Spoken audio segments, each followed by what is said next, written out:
Tiga. Halo teman-teman semua, selamat siang. Perkenalkan, kami dari kelompok 1 yang beranggotakan 3 orang. Saya Ira Fiani dengan NIM E102241014. Saya Berliana dengan NIM E10222411012. Dan saya Mirna dengan NIM E10222241013.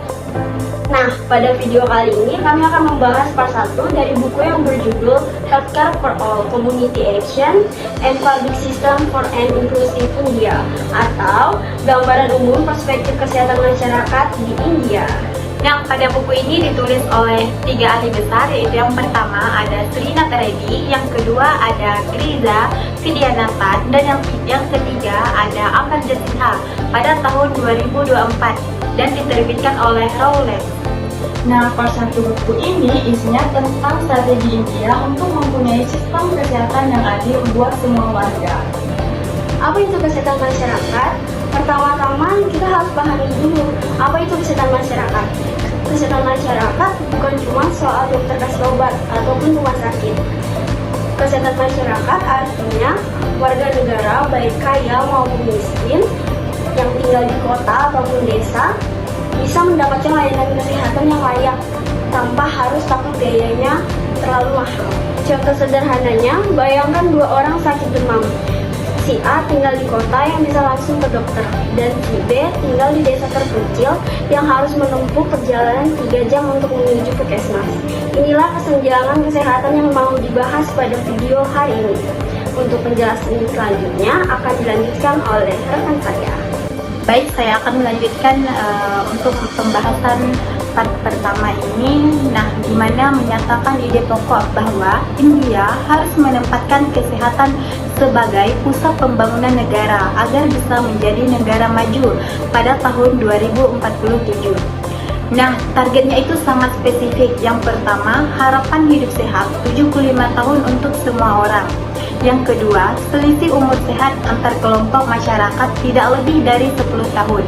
Nah, part 1 ini terdiri dari 2 bab utama. Yang pertama itu bab pertama berjudul dengan membayangkan India yang sehat, yang ditulis oleh Srinath Reddy. Untuk bab yang kedua berjudul Kesehatan Utama dalam Pelayanan Kesehatan untuk Semua, yang ditulis oleh Amarjit Sinha. Nah, bab kedua ini mengidentifikasi 3 masalah sistemik. Yang pertama itu ada anggaran kesehatan publik yang terlalu kecil. Yang kedua ada distribusi tenaga medis yang tidak merata, di mana dokter itu berkumpul di kota, sedangkan di desa ini kekurangan. Nah, yang ketiga itu adanya ketergantungan masyarakat pada rumah sakit swasta yang kualitasnya bervariasi dan biayanya itu sangat mahal. Nah, ketiga masalah ini menyebabkan orang miskin yang sakit semakin menjadi miskin. Nah, bagaimana sih solusi untuk mengatasi masalah ini? Dan ini akan dijelaskan oleh rekan saya.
Contoh sukses dari Persatu ada di dua negara bagian India, yaitu Kerala dan Tamil Nadu. Mereka berhasil mengurangi jarak akses kesehatan antara kota dan desa melalui investasi pemerintah yang besar dan perbaikan faktor sosial seperti air bersih, sanitasi yang layak, dan program gizi. Tamil Nadu juga berhasil membuat obat generik murah melalui TNMSC atau juga disebut dengan Tamil Nadu Medical Service Corporation. Pelajaran untuk Indonesia yang juga negara berkembang dengan keberagaman budaya India, kita bisa mengubah model ASHA menjadi kader posyandu atau tenaga kesehatan puskesmas untuk mengatasi kesulitan akses di daerah terpencil seperti Papua dan NTT. Tinggal menyesuaikan dengan sistem pemerintahan dan budaya setempat kita. Manfaatnya adalah layanan kesehatan primer yang lengkap bisa mengurangi biaya pribadi yang harus dikeluarkan masyarakat dan memperbaiki kesetaraan akses kesehatan antara kota dan desa, terutama ketika kita menghadapi pandemi dan kemiskinan. Nah, poin paling menarik dari Persatu ini adalah 4 pilar UHC yang bersifat holistik. Nah, karena tidak hanya mengobati penyakit, tapi juga menangani akar masalah kesehatan sosial sambil mengambil pelajaran dari COVID-19 seperti pengawasan One Health. Nah, bagi kami, mahasiswa pembangunan sosial, Persatu ini mengubah pandangan kami bahwa kesehatan masyarakat bukan hanya soal obat dan dokter, tapi merupakan proses besar yang melibatkan pemerintah, masyarakat, dan banyak sektor. Nah, kita harus memastikan faktor sosial dalam rencana proyek seperti program gizi desa yang kita jalankan bersama warga. Nah, dari materi yang sudah disampaikan tadi dapat kita bandingkan kebijakan kesehatan yang ada di India versus Indonesia. Nah, India dan Indonesia ini sama-sama menargetkan cakupan kesehatan universal, tapi India lebih fokus pada pekerja komunitas seperti ASHA atau aktivis kesehatan sosial terakreditasi untuk pelayanan primer desa. Sementara Indonesia mengandalkan BPJS Kesehatan dan Posyandu untuk jangkauan luas. Nah, India unggul dengan pekerja komoditas ASHA atau aktivis kesehatan sosial terakreditasi di desa untuk layanan primer dan anggaran kesehatan di bawah 2% GDP yang ditingkatkan pihak NHM. Sementara Indonesia pakai BPJS Kesehatan dengan jangkauan 90% populasi dengan anggaran 5% APBN, tapi distribusi dokter timpang lebih banyak di kota.